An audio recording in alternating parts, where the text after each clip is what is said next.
محشر میں بھی ایک محشر ہوگا کہ حضور اپنی امت سے مصافحہ کر رہے ہیں۔ اب بتاؤ جب حضور سب سے مصافحہ کریں گے تو جو جوا کھیلنے والے وہ حضور سے مصافحہ کر پائیں گے؟ کیوں نہیں کر پائیں گے؟ کیونکہ ان کے ہاتھ جوا کھیلنے کی وجہ سے سور کے خون میں رنگے ہوئے ہیں، خنزیر کے خون میں رنگے ہوئے ہیں۔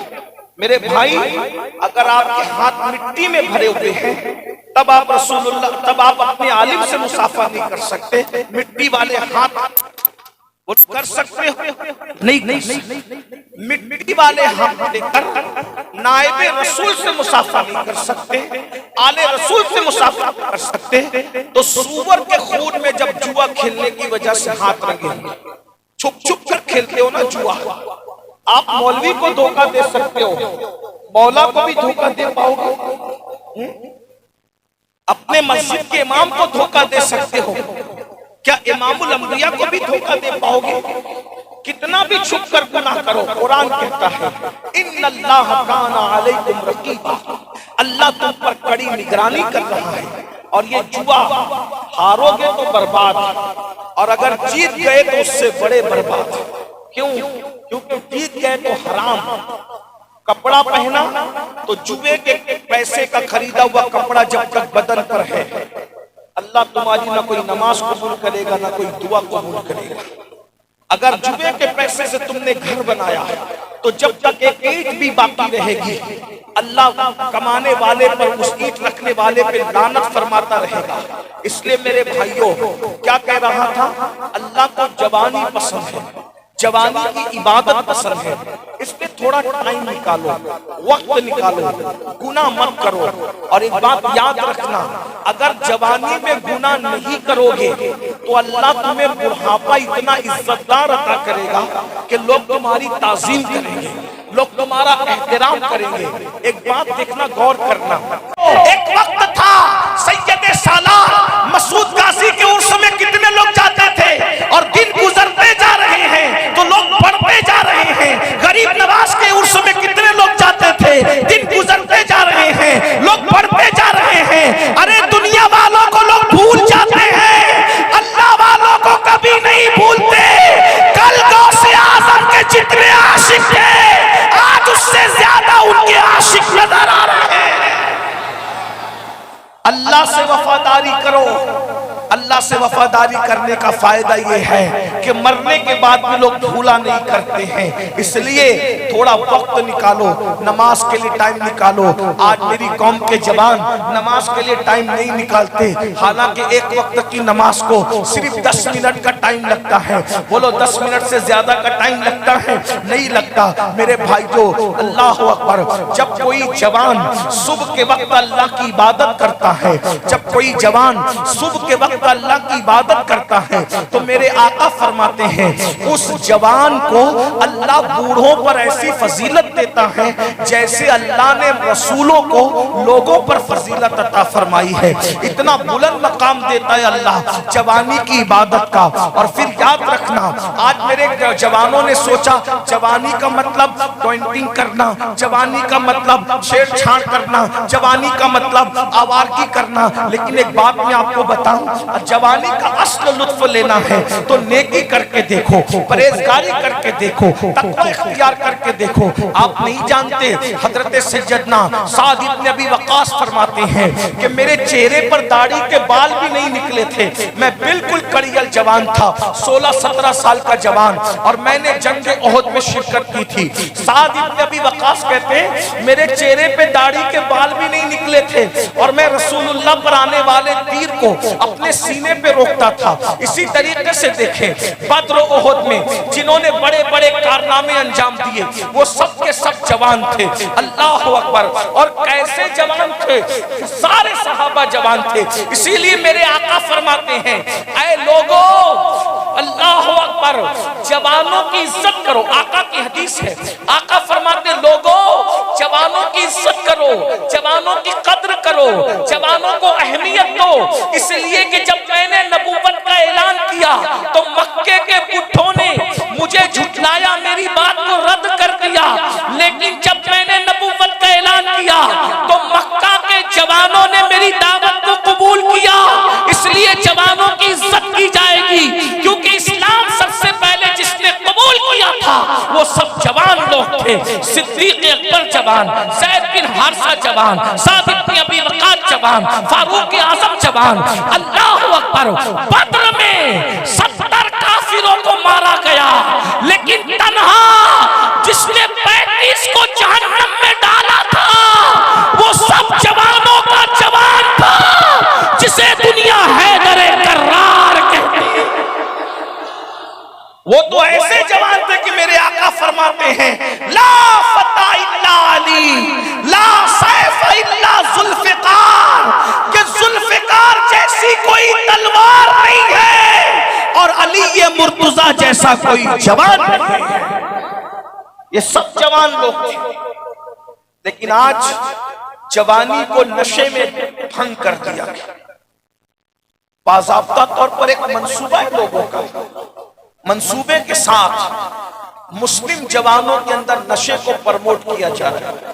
مسلم بستیوں میں نشہ دواؤں کے ذریعے، ایم ڈی کے ذریعے، بھنگ کے ذریعے، چرس کے ذریعے، حکے کے ذریعے یہ نشہ عام کیا جا رہا ہے۔ پتہ ہے اس لیے کہ دنیا کو تمہارے ٹیلنٹ سے بہت خوف ہے۔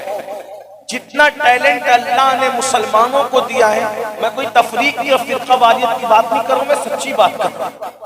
جتنا ٹیلنٹ اللہ نے مسلمانوں کو دیا کسی کو نہیں دیا۔ وجہ کیونکہ مسلمانوں کے دل کے تار زندہ کتاب قرآن سے ملتے ہیں، مسلمانوں کے دل کے تار زندہ نبی مصطفیٰ جان رحمت سے ملتے ہیں، مسلمانوں کے دل کے تار زندہ خدا کی رحمت سے ملتے ہیں، حی و قیوم سے ملتے ہیں۔ اس لیے اللہ نے ان کو بہت دماغ دیا، بہت ٹیلنٹ عطا فرمایا۔ آپ دیکھیے دور کیوں جاتے ہو، اس ملک کو ہندوستان کو جس نے ایٹمی طاقت دی کون تھا؟ کلمے کا انکار کرنے والا تھا یا کلمہ پڑھنے والا عبدالکلام تھا؟ اس ملک کو ہندوستان کو جس نے تاج محل دیا کلمہ پڑھنے والا تھا یا کلمے کا انکار کرنے والا تھا؟ اس ملک کو جس نے لال قلعہ دیا کلمے کا انکار کرنے والا تھا یا کلمہ پڑھنے والا تھا؟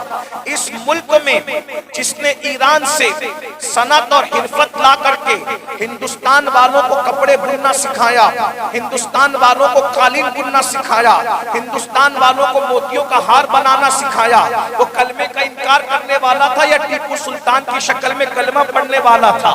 ذرا تحقیق تو کیجئے۔ ہندوستان میں قالین کا جو تصور آیا ہے، اسی طریقے سے صنعت و حرفت کا جو تصور آیا ہے اواخر کے اندر، اسی طرح دیکھتے چلے جائیے میرے بھائیو۔ یہاں جو خوبصورت عمارتیں ہیں، اللہ اکبر، ہندوستان کو سجانے سے لے کے سنوارنے تک، سنوارنے سے لے کے سونے کی چڑیا بنانے تک، سونے کی چڑیا بنانے سے لے کے بچانے تک، حتیٰ کہ 1857 میں انقلاب کی آواز اٹھانے تک، تحریک ریشمی رومال چھیڑنے تک، بھارت چھوڑو کی آواز لگانے تک، 1947 میں ہند کو آزاد کرانے تک، ذرا چیک تو کرو اللہ اکبر کہ سب سے زیادہ محنتیں کس کی ہے؟ یہ سب کلمہ پڑھنے والے لوگ تھے۔ اگر انقلاب کی آواز کسی اور نے لگائی ہے تو اس کی اپنی مادری زبان میں وہ لگاتا۔ انقلاب خود بتا رہا ہے کہ کسی کلمہ پڑھنے والے کی زبان سے نکلا ہوا جملہ ہے۔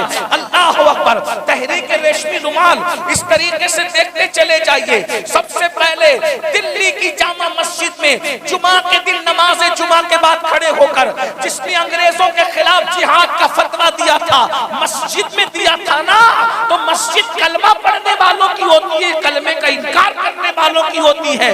اسی کلمہ پڑھنے والے کو دنیا فضل خیر آبادی کے نام سے جانتا ہے۔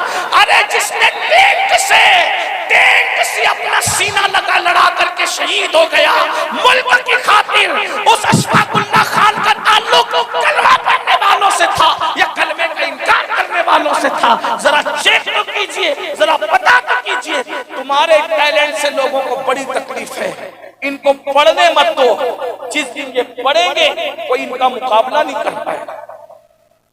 ان کو تجارت مت کرنے دو، جب یہ تجارت کریں گے تو تجارت کی منڈیوں پر ان کا قبضہ ہوگا۔ اتنے بھولے مت بنو، نادان مت بنو، اپنی جوانی کو آگ مت لگاؤ۔ ایک جوان صرف اپنے ماں باپ کی اولاد نہیں ہوتا، وہ پوری امت کا سرمایہ ہوتا ہے۔ وہ پوری ملت کا سرمایہ ہوتا ہے. تمہیں انٹرنیٹ پر زنا کے مناظر کے سوا کچھ نہیں دکھتے؟ اتنی گندی سوچ تمہاری کب سے ہو گئی؟ ایک وقت وہ تھا تم نے اندلس کے ساحلوں پر کشتیاں جلا کر کے لوگوں کو بتایا تھا یا تو مر جائیں گے یا تو مذہب کا پرچم لہرا دیں گے. تمہاری طہارت اور تقوی کا عالم یہ تھا. ابھی مولانا نے فلسطین کا ذکر چھیڑا، دل خون کے آنسو رو رہا تھا اور آنکھیں بھی کچھ اس کا اظہار کر رہی تھی. آپ جانتے ہیں زمین کے اوپر کسی قوم کا خون کب ہوتا ہے؟ جب اس قوم کا جوان عیاش اور آوارہ ہو جاتا ہے. جس قوم کا جوان زانی ہو، شرابی ہو، آوارہ ہو، عیاشی کرے، اس قوم کو خاک و خون میں تڑپایا جاتا ہے. اور جس قوم کا جوان راتوں کو اپنے گناہوں کو یاد کر کے مصلی پہ روتا ہے، اس قوم کی تاریخ سنہری حرفوں سے لکھی جاتی ہے. سنہری حرفوں سے ان کی تاریخ لکھی جاتی ہے. مولانا نے فلسطین کا ذکر کیا. فلسطین ابھی فتح ہوتا ہے. اپنا کردار بدلو. جو کام تلواریں نہیں کرتی وہ کام کردار کرتا ہے. لیکن تم کیا فلسطینیوں کی حمایت کرو گے؟ جو اپنی بہن کا مستقبل نہیں سوچ سکتا وہ فلسطین میں بیوہ ہونے والی عورتوں کا مستقبل کیا سوچے گا؟ جس کی باپ کی نگاہوں سے اس کی سالی محفوظ نہیں، وہ کسی کی لٹنے والی آبرو کی حساسیت کو کیا محسوس کر سکتا؟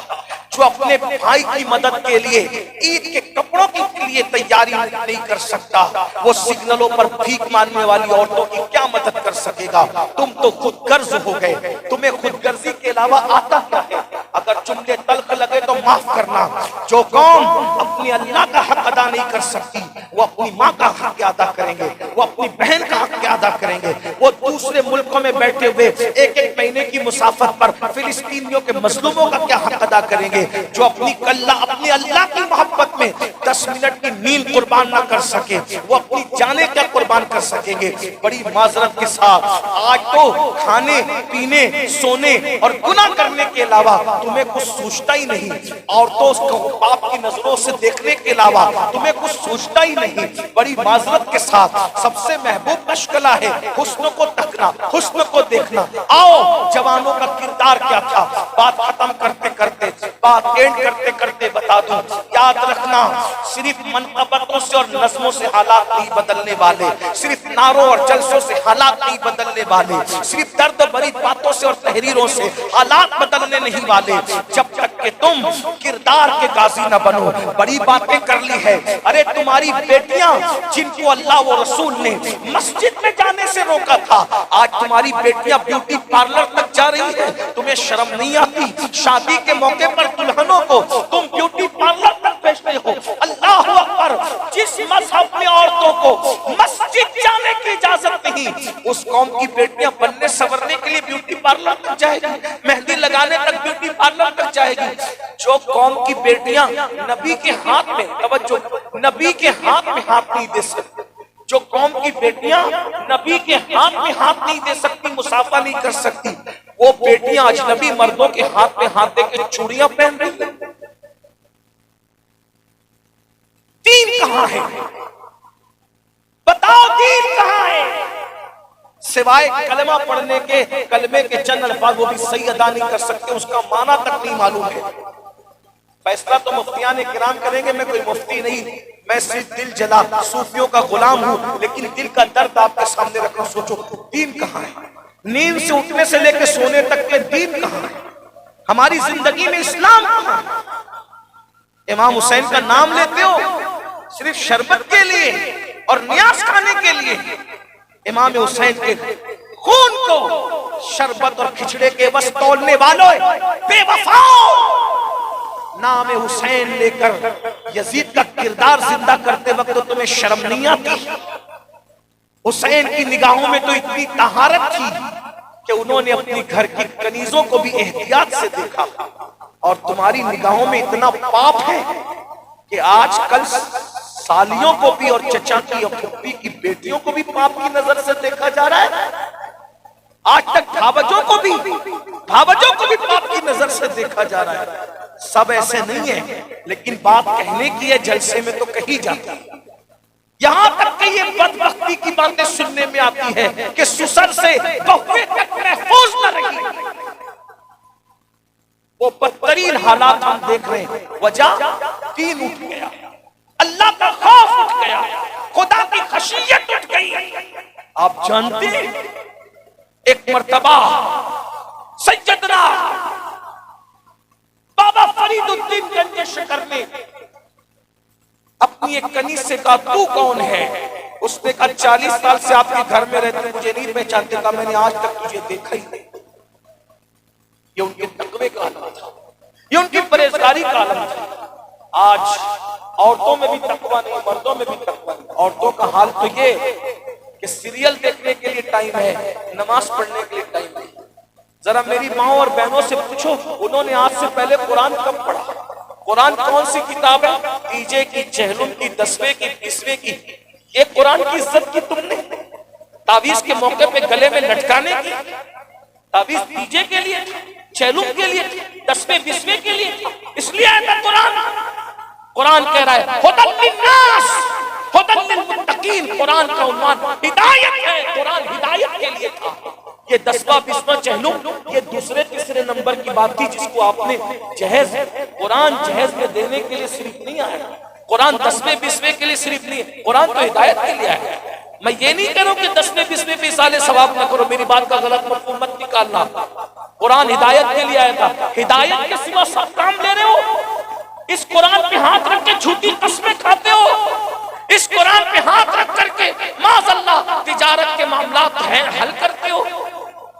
ذرا بتاؤ اللہ کے بندو, قرآن پہ ظلم کرنے والوں, آج مسلمانوں کو اس لیے ستایا, تباہ اور برباد کیا جا رہا ہے کہ تم قرآن پہ ظلم کر رہے ہو. توبہ کر لو, قرآن پہ ظلم کرنے سے باز آ جاؤ, ورنہ تمہاری داستان تبدیل نہ ہوگی داستانوں میں. میں جو آخری بات کے طور پہ عرض کر رہا تھا, بہنوں سے کہتا ہوں قرآن پڑھو, حدیث پڑھو, نماز پڑھو. ایک بات کہوں, امام حسین کبھی بھی امام حسین نہ ہوتے. میرے جملے پہ غور کر, بہت بڑی بات کہہ رہا ہوں, بہنوں سے کہتا ہوں امام حسین کبھی بھی امام حسین نہیں ہوتے اگر ان کی ماں سیدہ فاطمہ نہ ہوتی. کسی حسین کے لیے کوئی فاطمہ چاہیے, اور فاطمہ کبھی فاطمہ نہ ہوتی اگر ان کے بابا محمد الرسول اللہ نہ ہوتے. باپ ایسا ہوتا ہے تو بیٹی ایسی ہوتی ہے. باپ شراب پیے اور بیٹی ہو بڑی پارسا رابعہ بصری, اس کے سر سے دوپٹہ نہ ہٹے, ایسا نہیں ہے. باپ چاہتا ہے میں شراب پیوں, جوا کھیلوں, زنا کروں, میری بیٹی رابعہ بصری ہو. نہیں ہو سکتی. ببول کے درخت پر کبھی گلاب نہیں کھلتے, دھتوروں پر کبھی چمیلی نہیں کھلتی. اگر تجھے فاطمہ الزہرا جیسی بیٹی چاہیے جو ہو ہی نہیں سکتی, اب فاطمہ کے بعد کوئی فاطمہ نہیں ہو سکتی. فاطمہ سے پہلے کوئی فاطمہ نہیں ہے تو فاطمہ کے بعد کوئی فاطمہ کیسے ہے؟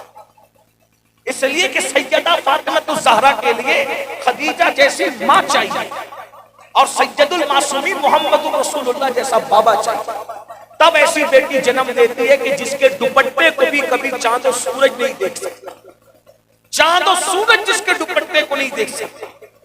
خدا کے لیے اگر اپنی نسلیں بہتر چاہتے ہو, اپنی نسلیں بہتر چاہتے ہو تو تم بہتر بنو. اور دین تمہیں ڈبانے نہیں آیا, دین تمہیں ترانے آیا ہے.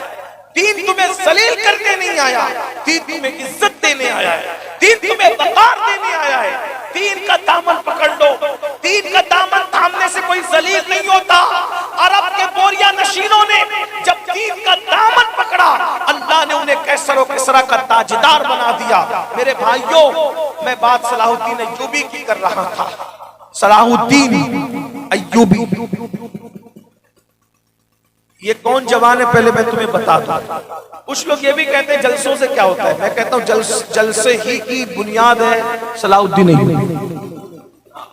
حالانکہ آج کل کی طرح جلسے نہیں ہوتے ہوں گے وہ, لیکن بہرحال کہیں نہ کہیں اس کا تعلق ہے. صلاح الدین ایوبی ایک جوان تھا. پہلی بات تو آپ کو یہ پتا ہونا چاہیے کہ یہ قادری ہے. صلاح الدین ایوبی غوث پاک کا مرید ہے. بچپنے میں حضور غوث پاک کا مرید ہوا تھا, اور جب اس کے باپ نے کہا تھا میرے بیٹے کے لیے دعا کر دو تو غوث پاک نے سر پہ ہاتھ رکھنے کی بجائے اس کی گردن پہ ہاتھ رکھ کے دعا ہاں جب صلاح الدین سے کسی نے پوچھا نا صلاح الدین اتنے جوخموں میں تو پھنسا لیکن تیری گردن پہ کبھی تلوار نہیں لگی، تو کہا کیسے لگتی؟ جس گردن پہ میرے مرشد کا ہاتھ پڑا اس کو تلوار کیسے لگتی؟ میرے امام کہتے کیا ادب ہے جس میں حمایت کا ہو پنجا تیرا، شیر کو خطرے میں لاتا نہیں کتا تیرا، تجھ سے در در سے سگ اور سگ سے ہے مجھ کو نسبت، میری گردن میں بھی ہے دور کا ڈورا تیرا، اور کہتے اس نشانی کے جو سگ ہیں نہیں مارے جاتے، حشر تک میرے گلے میرے پٹا تیرا، اور ہے رضا یوں نہ بلک تو نہیں جید تو نہ ہو، جید سید ہر دیر ہے مولا تیرا۔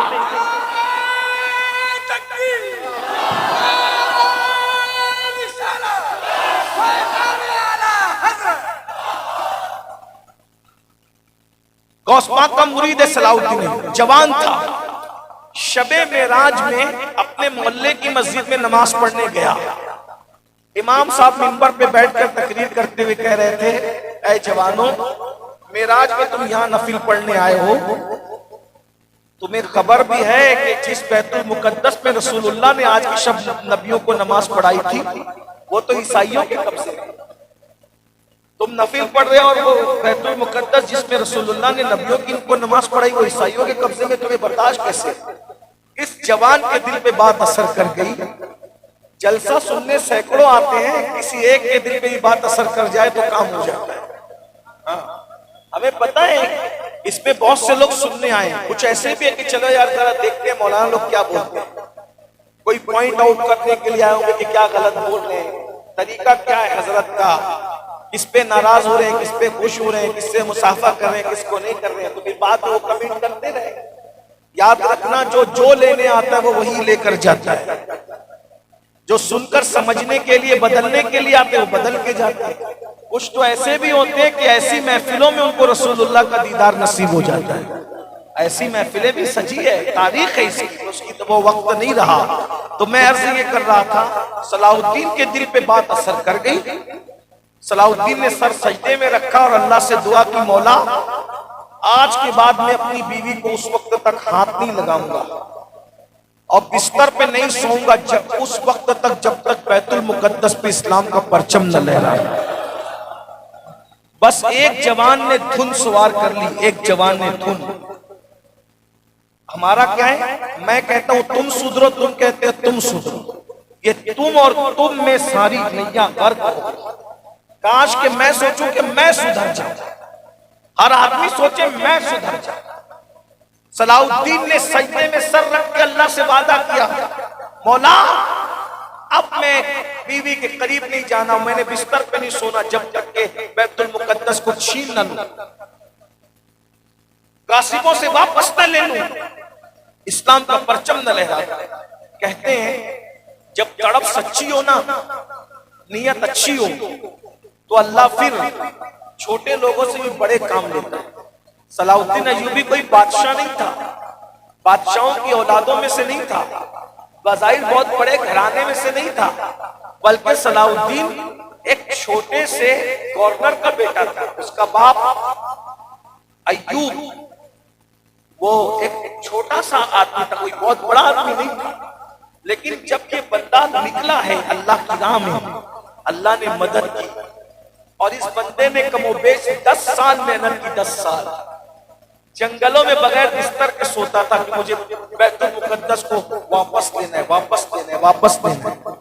جانتے ہیں اللہ نے اس کی محنت کو قبول کیا اور بیت المقدس فتح ہوا۔ خدا کا کرنا کہ جس دن بیت المقدس کی چابی عیسائیوں نے دینی تھی وہ 26 رجب تھی اور 27ویں شب یعنی شب معراج آنے والے تھے۔ جوان اگر کچھ کرنے پر آ جائے تو وہ کرتے نہیں، تیرا نشیمن قصر سلطانی کے گنبد پر، تو شاہی ہے بسیرا کر پہاڑوں کی چٹانوں میں، عقابی روح جب بیدار ہوتی ہے جوانوں میں، نظر آتی ہے ان کو اپنی منزل آسمانوں میں۔ تمہارے اسی ٹیلنٹ سے لوگوں کو ڈر لگتا ہے،